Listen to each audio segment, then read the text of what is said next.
चाहियो छ र भन्ने शब्द नबोलिदिए पनि सहयोग हुँदो रहेछ। त्यसबाट यी कुराहरू हामीले धेरै चाहिँ भोग्दै आएको हो र त्यसकारण अब यो हामीले रिसोर्ट बनाउने क्रममा हामीले पहिला एकपल्ट त मेरो पनि मन अलिक भाँडिएर बाहिर जाउँ कि जस्तो पनि लागेको थियो कि, अनि त्यसपछि होइन यही बनाउनुपर्छ भन्यो। अनि पछि हाम्रो आदरणीय बुवाहरूले 2टा कोठा मात्रै बनाएर भए पनि राख्नुपर्छ बाबु भन्नुभयो। मैले 2टा कोठा बनाएर त हुँदैन, कमसेकम 6-8वटा कोठा त चाहिन्छ, बस्न सबै गर्दाखेरि चाहिन्छ भनेर भन्दै एउटा तल्लो बनाइयो।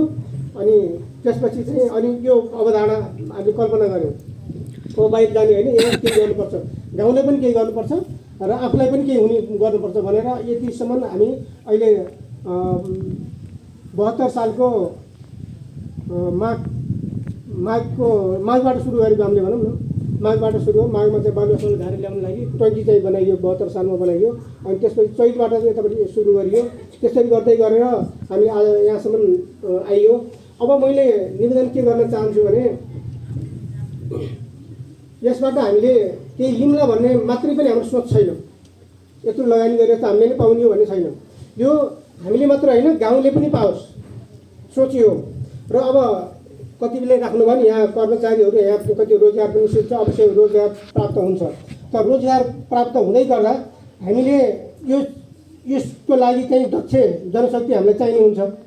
दक्ष जनशक्ति प्राप्त गरेर पनि उनीहरूले पनि यो मेरो भनेर यसमा चाहिँ फलोस् फुलोस् भन्ने चाहना राखेर काम गरिदियो भने फर्स्ट आउँछ। फर्स्ट आएपछि उहाँहरूलाई पनि फाइदा, यसलाई पनि फाइदा। अब यहाँबाट कति कुरा छ भने 5-6 ठाउँमा त कर ट्याक्स तिर्नुपर्छ, त्यो ट्याक्स पनि उठाउनु पऱ्यो। कर्मचारी तलब भत्ता तिर्नुपर्छ, त्यो पनि उठाउनु पऱ्यो। यी सबै कुराहरू खर्च तमाम आउँछ। त्यसबाट यसले मात्रै सबै ल्याउँछ भन्ने छैन। यहाँबाट आएको चिजबाट ट्याक्स तिर्ने, यहाँको आएको उसबाट चाहिँ अब राम्रो हुँदै गयो भने भोलि यहाँको सङ्घ संस्थालाई पनि सहयोग गरी यो गरौँ भनेर चाहिँ त्यस विकासमा चाहिँ केही सहयोग गर्ने आदि कुराहरू पनि तफसिलमा छन्, ती कुराहरू हुन सक्छन्। त्यस कारण यसलाई चाहिँ राम्रो होस् भन्ने एउटा सबैको चाहना, शुभेच्छाको आवश्यकता रहन्छ। अब त्यसको लागि के भने यसलाई नै केही गर्नुपर्छ भन्न खोजेको होइन। यसमा अघि भने जस्तै यहाँ राम्रो उत्पादन भइदियो भने, छिमेकमा राम्रो उत्पादन भइदियो भने त्यो यहाँ आओस्। त्यो यहाँबाट चाहिँ हामीले यहाँ खपत भएको हुन्छ, नभएको आउने मुहरूले पनि जस्तो हामीले मलेखुमा जाँदाखेरि काठमाडौँबाट आउँदै गर्दा यहाँ त राम्रो ताजा तरकारी पाइन्छ भनेर ओर्लेर पनि गाडी रोकेर ल्याउने गर्ने हाम्रो चलन छ।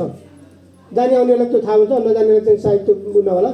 त्यहाँबाट पोका बनाएर राखिदिएको हुन्छ, त्यहाँ हामी ल्याउने गर्छौँ। त्यस्तै यहाँ आएको हाम्रो अतिथिले पनि यहाँको चिज चाहिँ लिएर जाने चाहिँ उहाँहरूको त्यस्तो एउटा राम्रो भयो भने त मन जाग्छ नि त। त्यसबाट त्यो लगिदिनु भयो भने यहाँलाई फाइदा हुने पनि काम हुन्छ। त्यसको लागि के गर्नुपर्छ, अब यहाँलाई कसरी गर्दा राम्रो हुन्छ भन्ने कुरो यहाँले पनि सहयोग सुझाव पनि हामी चाहिँ अपेक्षा गर्दै गर्छौँ। यहाँले सबै राम्रो गर्नु होला। अब अघि भनिहाल्नुभयो सरसफाइ आदि कुराहरू त त्यो हाम्रो अब नेचुरल एउटा चाहिँ एउटा इज्जतको लागि पनि, प्राइभेट इज्जतको लागि पनि हामी त्यो गर्नै पर्ने हुन्छ। हामी गाउँ टोल सरसफाइ गर्ने एउटा कार्यक्रमहरू बेला बेला राखौँ, त्यो चाहिँ गरौँ। अनि अब यसको नामको कुरा पनि आइरहेको थियो, नाम पनि थोरै मलाई जोड्न मन लाग्यो। यो काफल घारीलाई बेला बेला खोइ त काफल घारी भन्छन् तर काफल भुटे कोही पनि छैन भन्ने कुरो प्रश्न आउने गर्थ्यो। अनि त्यो आउँदै गर्दा हामीले यसलाई काफल घारी नै राख्ने हो भनियो। अब काफल घारी राख्दा युगले पनि ल्याएको अङ्ग्रेजी ल्याङ्ग्वेज चाहिँ अब युगले पनि ल्याएको कुरा पनि भयो। अब यो काफललाई के भन्छ त भन्दाखेरि बेरी, अङ्ग्रेजीमा भन्ने बेरी नै हो काफल है। त्यसो भएर बेरी हिल अब बुट्टालाई ओर्दा छ, त्यो झाडीतिर जाँदाखेरि अर्कोतिर जान सक्छ। त्यसो भएर बेरी हिल भन्छ। हाम्रो पाहाडमा पनि छ, हामी पहाडिया पनि हौँ। त्यसो भएर बेरी हिल राखिदिएपछि काफल घारी नै हो भन्ने बुझिन्छ भने यो काफल रिसोर्टै भन्दा पनि हुन्छ। तपाईँहरूले काफल रिसोर्ट नै, त्यसको अर्थ नेपालीमा साथै काफल नै बन्छ।